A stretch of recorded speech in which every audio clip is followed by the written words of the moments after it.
नमस्कार दोस्तों, as education solution में आपका स्वागत है। आज हम आपको अंकगणित में संख्या पद्धति से संबंधित अगली क्लास पढ़ा रहे हैं, जिसमें कुछ महत्वपूर्ण बातें आप लोग जान लीजिए। जैसे प्राकृतिक संख्याएं। प्राकृतिक संख्याएं गिनती की संख्याओं को प्राकृतिक संख्याएं कहते हैं। जैसे 1, 2, 3, 4, 5, 6 से लेकर के अनंत तक इस प्राकृतिक संख्याएं हैं। सबसे छोटी प्राकृतिक संख्या 1 होती है और सबसे बड़ी प्राकृतिक संख्या कोई नहीं होती है। इसी में अब सम संख्याएं, वे संख्याएं जो 2 से विभाजित हो जाएंगी वो सम संख्याएं कहलाती हैं। जैसे 2, 4, 6, 8, 10 एंड सो ऑन अनंत तक। विषम संख्याएं जो 2 से विभाजित ना हों वो विषम संख्याएं हैं। जैसे 1, 3, 5, 7, 9, 11 एंड सो ऑन अनंत तक। इसी के आगे सह अभाज्य संख्याएं। ये सह अभाज्य संख्याएं एक दो संख्याओं का युग्म होता है। तो दो संख्याओं का युग्म जिनका मासा 1 हो, दो संख्याओं का युग्म जिनका मासा 1 हो, इसको ध्यान देना है। ऐसी संख्याओं का युग्म जिनका मासा 1 होगा तो ऐसी संख्याओं को सह अभाज्य संख्याएं कहते हैं। जैसे 2, 3, 2 और 3 का मासा 1 है, 3, 4, 5, 7, 9, 10, 15, 16। ये सब सह अभाज्य संख्याओं के युग्म हैं, तो इनको सह अभाज्य संख्याएं कहेंगे। उसके बाद बात करते हैं अभाज्य संख्या की। ऐसी संख्या जिसके केवल 2 गुणनखंड हों, एक और स्वयं संख्या, तो उसे अभाज्य संख्या कहते हैं। जैसे यहाँ पर हमने देखा 2 है, 2 के गुणनखंड। गुणनखंड का मतलब होता है किसी संख्या के गुणनखंड वे संख्याएं होंगी जिनका भाग संख्या में पूरा पूरा चला जाएगा। जैसे 2 में जिसका जिसका भाग चला जाएगा वो 2 के गुणनखंड होंगे। जैसे देखो 2 में अगर हम 1 से भाग करेंगे तो 1 का भाग चला जाएगा, 1 दूनी 2 और 2 का भी भाग चला जाएगा, 2 एकम 2। तो 2 में 1 और 2 का भाग चला जाएगा, तो इसके केवल 2 ही गुणनखंड हैं, 1 और 2। और हमारी शर्त क्या है? एक गुणनखंड 1 हो और दूसरा स्वयं संख्या हो। 2 में स्वयं संख्या आ गई। 3 में 1 का भाग चला जाएगा और 3 का भाग चला जाएगा। 3 के भी 2 गुणनखंड है, 1 और 3, जिसमें से 1 है और स्वयं संख्या है। इस प्रकार से 5 में 1 और 5 का भाग चला जाएगा। तो ऐसे ही अभाज्य संख्याएं भी अनंत तक होती हैं। तो अभाज्य संख्याएं ये देख लीजिए 2 से शुरू होंगी, 2, 3, 5, 7, 11, 13, 17, 19, 23, 29, 31, 37 एंड सो ऑन अनंत तक जाएंगी। ये अभाज्य संख्याएं हो गई। इसमें एक नोट ध्यान रखिएगा, इसमें से 2 केवल ऐसी संख्या है जो सम भी है और अभाज्य भी है। तो इसको ध्यान रखिएगा, केवल सम संख्या जो अभाज्य है वो 2 ही है। 2 केवल ऐसी सम संख्या है जो अभाज्य संख्या है। और सबसे छोटी अभाज्य संख्या क्या है? 2 है। सबसे छोटी अभाज्य संख्या क्या है? 2 है। इसमें दोस्तों पुलिस वगैरह में या एमटीएस में इससे प्रश्न पूछा जा सकता है। पूछ देता है कि बताइए सबसे छोटी अभाज्य संख्या कौन है। तो ये ध्यान रखिएगा, सबसे छोटी अभाज्य संख्या 2 है। इसमें कंफ्यूज मत होइएगा, क्योंकि ऑप्शन 2 भी रहता है। कुछ लोग सोचते हैं 2 तो कट जा रही है, 2 अभाज्य नहीं होगी, इसलिए इसको ध्यान रखिएगा। सबसे छोटी अभाज्य संख्या 2 है। अच्छा, इसमें एक और प्रश्न बन सकता है कि ये बताइए सबसे छोटी विषम अभाज्य संख्या कौन सी है? तो वो 3 होगी। सबसे छोटी जब विषम शब्द कह दिया जाए तो क्या होगी? 3 होगी। इसको ध्यान रखिएगा।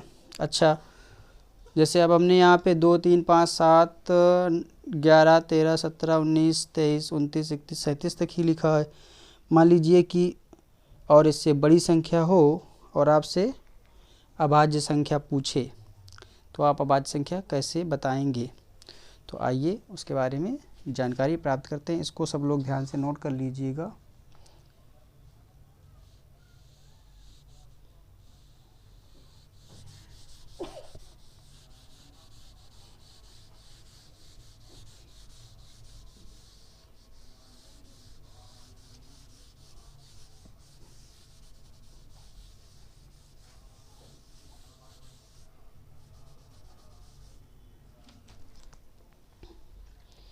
तो इसके लिए करना क्या है,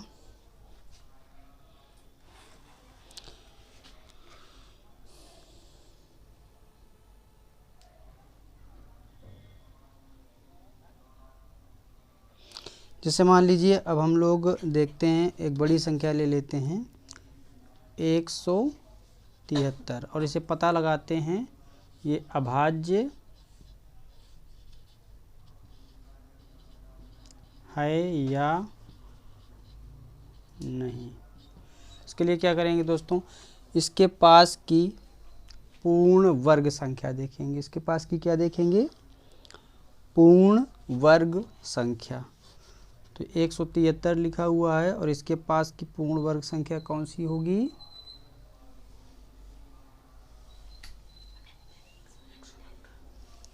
इसके पास की देखेंगे। एक पास की पूर्ण वर्ग संख्या होगी 169 और इसका वर्गमूल ले लेंगे, ये है 13 का वर्गमूल।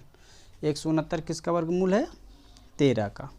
तो अब हम इस 173 को 13 तक की अभाज्य संख्याओं से विभाजित करके देखेंगे। अगर ये इनमें से विभाजित हो जाती है तो अभाज्य नहीं होगी, अगर नहीं विभाजित होती है तो फिर ये अभाज्य संख्या होगी। इसको ध्यान रखिएगा। या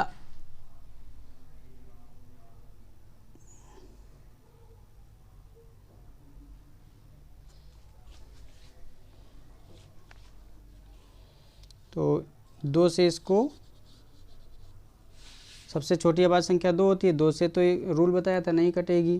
3 का नियम बताया था, 7 3 10 11 हो रहा है, 3 से भी नहीं कटेगी। उसके बाद 5 से का एक अंक 0 है, 5 नहीं कटेगी। 7 से 7 दूनी 14, 3 33 नहीं कटेगी।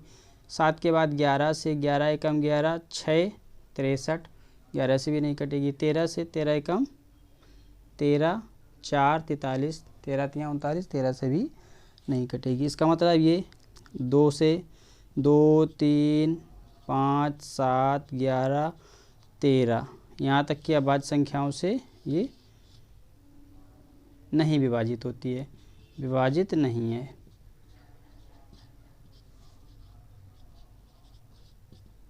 तो अब इसके आगे चेक करने की ज़रूरत नहीं है। वैसे अगर यहाँ से यहाँ के पास की अभाज्य संख्या होती तो और आगे चेक कर लेते, क्योंकि नहीं है तो अब इसके आगे चेक करने की ज़रूरत नहीं है। तो इसका मतलब ये 173 क्या हो गई, अभाज्य संख्या है। 173 है, ये 173 अभाज्य है। इसी प्रकार से और आगे देखते हैं। मान लीजिए कि अब एक कोई संख्या 341 है, इसको चेक करें। इसके पास की पूर्ण वर्ग संख्या, इससे बड़ी ले लिया करिए, इससे पास का मतलब बड़ी ले लिया करिए। इसके पास की पूर्ण वर्ग संख्या कौन सी है, 361। 361 इससे बड़ी भी है, तो ये 361 पूर्ण वर्ग है जो कि 19 का वर्ग है ये। तो हम 361 ले रहे हैं, ठीक है ना। ये वर्ग किसका है, 19 का। तो अब हम यहाँ इसको 19 तक से विभाजित करके देखेंगे। 2 से नहीं कटेगी, 3 से 4 3 7 1 8 नहीं कटेगी, 5 से भी नहीं कटेगी, 7 से 7 चौक 28, 6 नहीं कटेगी, 11 तिहाई 33। देखो 11 से जब काटेंगे 11 तिहाई 33, 1 11 एकम 11, यानी कि 11 से विभाजित हो रही है 341। 11 तिहाई 33, 1 और ये 1 उतारा, 11 एकम। अभी देखो 11 से विभाजित हो गई, तो अब इसको आगे नहीं चेक करना। इसका मतलब ये जो 341 संख्या है ये अभाज्य है या नहीं है, नहीं है, अभाज्य नहीं है। इसको ध्यान दीजिएगा। और एक प्रश्न देख लीजिए, मान लीजिए ये 437 है, ये पहला था, ये हमारा ये दूसरा है और ये तीसरा प्रश्न है। 437, इसके पास की इससे बड़ी पूर्ण वर्ग संख्या देखेंगे तो 437 है, 21 का वर्ग 441 होता है, इसके पास की पूर्ण वर्ग संख्या क्या है 441, जो कि 21 का होता है वर्ग। तो अब हम 21 से छोटी अभाज्य संख्याओं से ही इसको विभाजित करके देखेंगे। बड़े से ही शुरू कर, 21 से पहले अभाज्य संख्या कौन सी आती है 19, 19 से देखते हैं इसको विभाजित करके। 19 दूनी 38, 5 43 57, 19 तियाँ 57, तो ये 19 से विभाजित हो रही है, इसका मतलब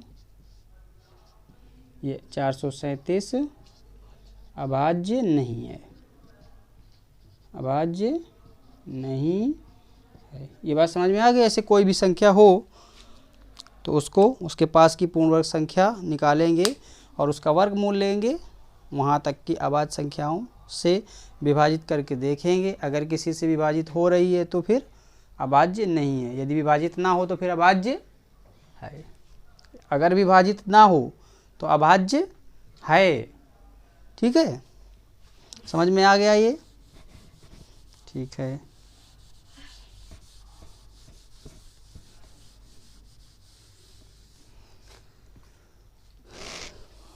अब आगे हम बात कर रहे हैं भाज्य संख्या की। अभाज्य के बाद एक और बात आ जाती है भाज्य संख्या की। इसको थोड़ा सा देख लीजिए परिभाषा। भाज्य, अंग्रेजी में इसको कंपोजिट नंबर कहते हैं। भाज्य संख्या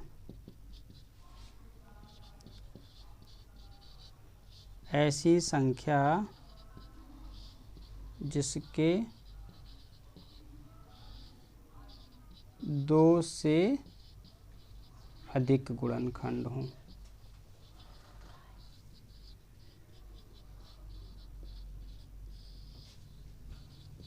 ऐसी संख्या जिसके 2 से अधिक गुणनखंड हो उसको भाज्य संख्या कहते हैं। जैसे देख लीजिए यहाँ पे, से आप लोग सोच रहे हैं 2 लिया, 2 के बाद 3 लिया, 3 के बाद 4 को क्यों छोड़ दिया।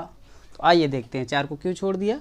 ये 4 है, 4 में देखिए किसका किसका भाग जाएगा, 1 का भाग चला जाएगा, उसके बाद 2 का भी भाग चला जाएगा इसमें, उसके बाद 3 का जाएगा नहीं जाएगा, 4 का भाग चला जाएगा चला जाएगा।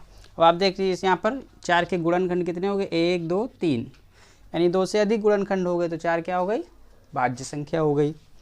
उसके बाद आते हैं 6 को देखते हैं। 6 में देखिए 1 का भाग चला जाएगा, 2 का भाग चला जाएगा, 3 का भाग चला जाएगा, 3 दूनी 6, और 6 का भाग चला जाएगा। इसके भी 2 से ज़्यादा गुणनखंड हो गए तो ये भी भाज्य संख्या है। तो ये समझ में आ गया भाज्य संख्याएँ। तो हम सारी भाज्य संख्याएँ लिखते हैं 4, 6, 8, 9, 10, 12 एंड सो ऑन, ये भी अनंत तक। सबसे छोटी भाज्य संख्या क्या है 4, और सबसे बड़ी भाज्य संख्या कोई नहीं है। ठीक है, तो भाज्य संख्या समझ में आ गई। अच्छा, एक नोट ध्यान रखिएगा, ये छोटे एग्ज़ाम जैसे एसएससी का आपका एमटीएस हो गया, एसएससी का 10+2 हो गया, पुलिस का हो गया, बीएड में हो गया, इनमें ये पूछा जा सकता है। तो इस नोट को ध्यान रखिएगा, बहुत इंपॉर्टेंट है। यहाँ पे आप लोग देख रहे होंगे कि हमने 2 से शुरू किया था, इसके बाद इसमें 4 से शुरू कर दिया, तो गिनती की संख्या में भी 1 हमारा छूटा हुआ है ना। तो इसको ध्यान रखिएगा, 1 ना तो भाज्य है और ना ही अभाज्य है।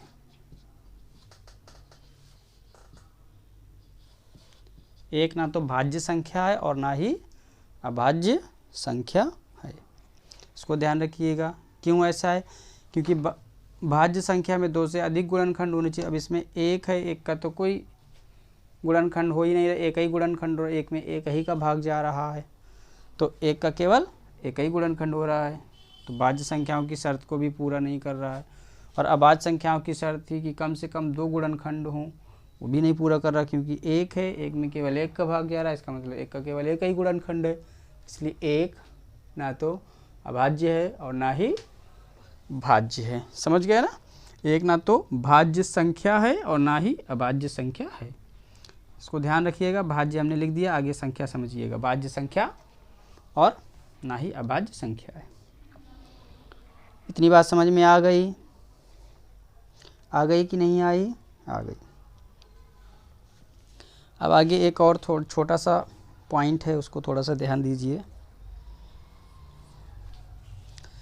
संख्याओं में भाग की संक्रिया, एक पॉइंट है ये, संख्याओं में भाग की संक्रिया।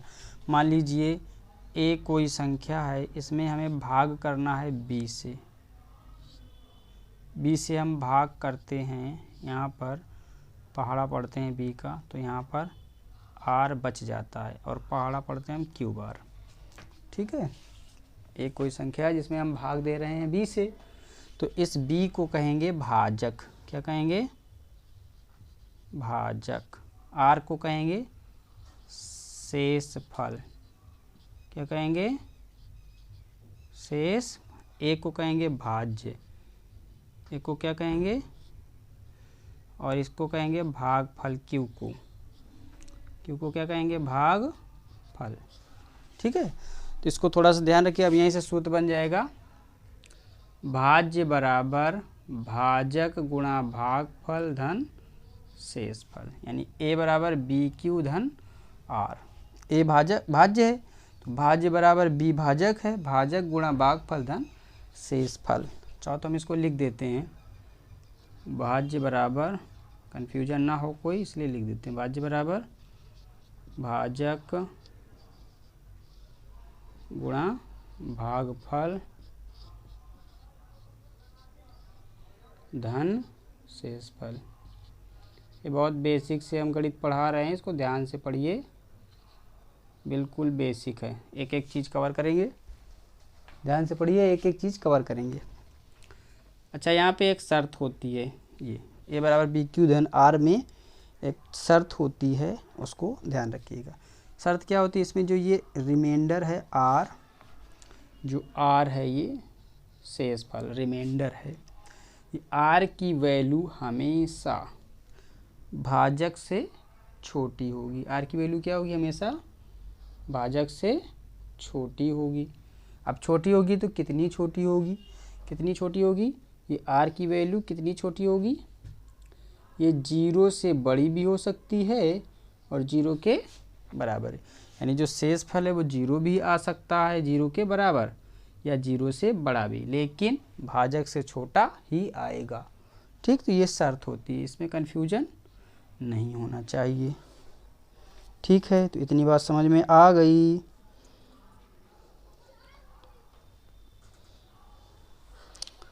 ये सब ध्यान रखिएगा, ए भाज्य है, बी भाजक है, क्यू भागफल है और आर शेषफल। इसको ए को यानी भाज्य को अंग्रेजी में डिविडेंड कहते हैं, भाजक को डिवीजर कहते हैं, इसको कोसेंट कहते हैं और शेषफल को रिमाइंडर कहते हैं। ठीक है,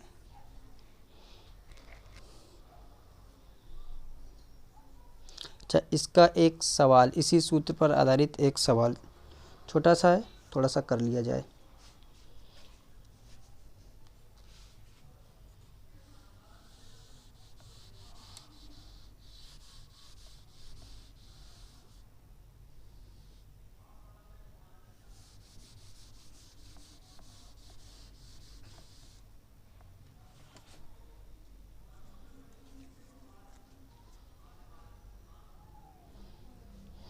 जैसे कोई संख्या है,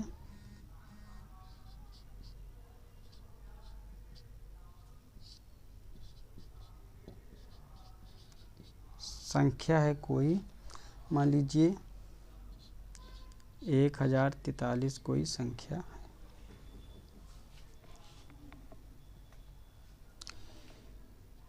इसको कह रहा है किसी संख्या से भाग देने पर,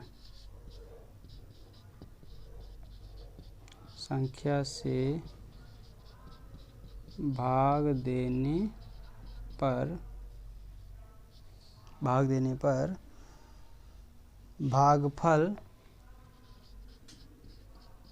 भागफल 11 तथा शेषफल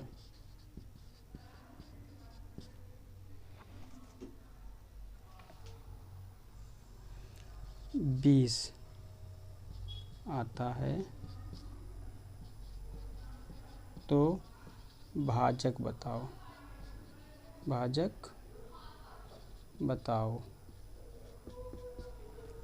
इसको अभी हमने सूत्र लिखा था A बराबर BQ धन R।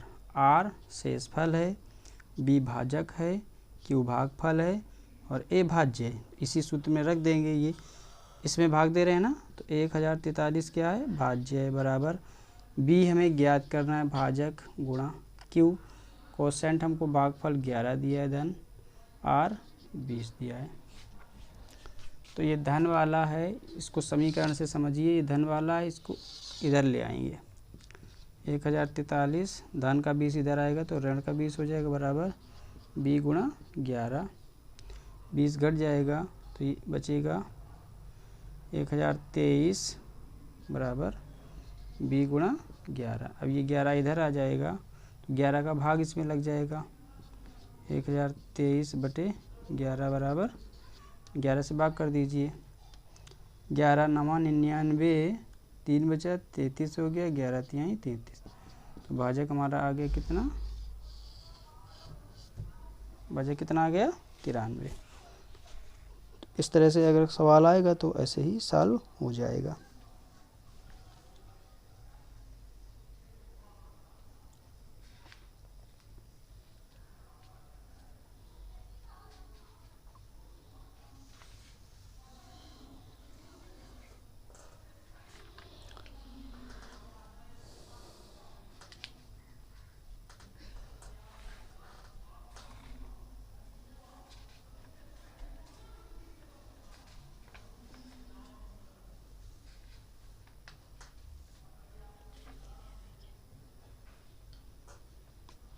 आइए अब कुछ विशेष सवाल हल करते हैं।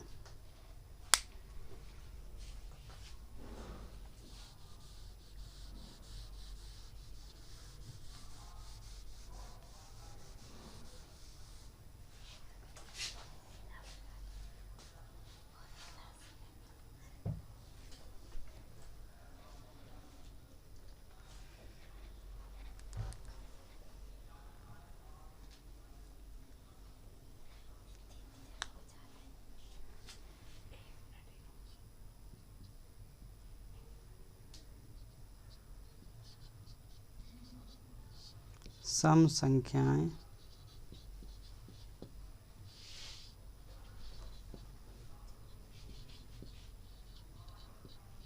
बताओ।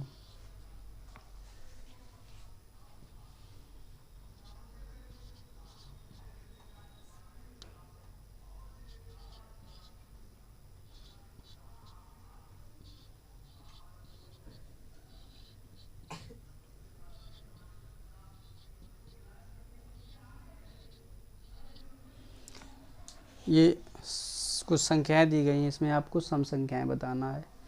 सम संख्याएं अगर परिभाषा याद होगी तो आप लोग आसानी से बता पाओगे, परिभाषा अगर याद नहीं होगी तो फिर सम संख्याएं बताना मुश्किल हो जाएगा। सम संख्याओं की परिभाषा क्या थी, अगर कोई संख्या 2 से विभाजित हो जाएगी तो वो क्या होगी, सम संख्या होगी। तो इसमें से देखेंगे 2 से विभाजित होने का हमने नियम भी बताया है।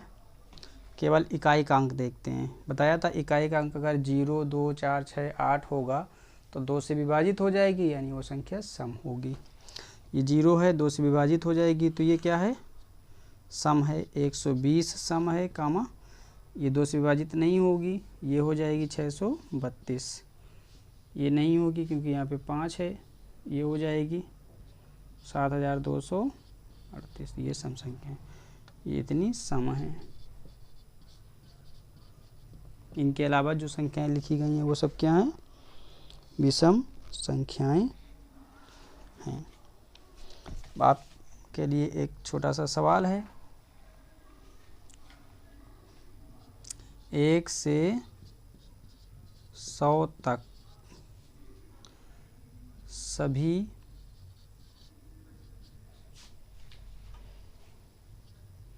अभाज्य संख्याएं लिखो। अभाज्य संख्याएं लिखो। 1 से 100 तक की सभी अभाज्य संख्याएं लिखो। तो आइए लिखते हैं 1 से 100 तक की सभी अभाज्य संख्याएं। सबसे पहले 2 है, 2 के बाद 3 है, 3 के बाद 5, 7, 11, 13, 17, 19, 23, 29, 31, 37, 41, 43, 47। 47 के बाद आते हैं 53,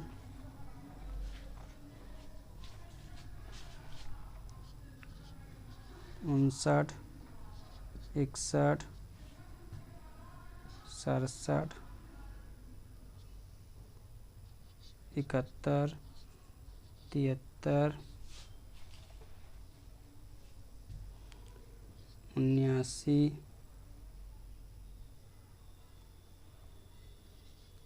83, 89,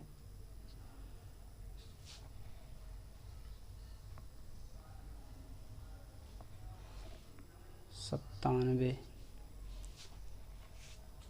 तो 1 से 100 तक की अभाज्य संख्याएं ये हैं। अब आप लोग ये गिन के बताइएगा कि 1 से 100 तक की कितनी संख्याएं होती हैं। 1 से 100 तक की कितनी अभाज्य संख्याएं होती हैं, गिन के बताइएगा। कितनी कितनी गिनिएगा, गिन के बताइएगा। 1 से 100 तक की सभी अभाज्य संख्याओं को गिन के बताइएगा कितनी होती हैं। ओके।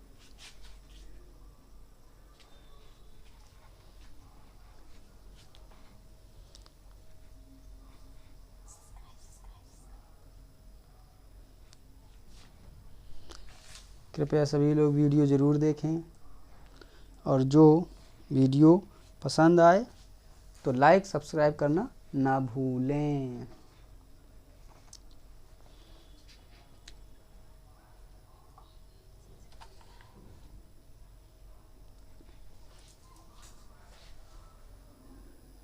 Thank you.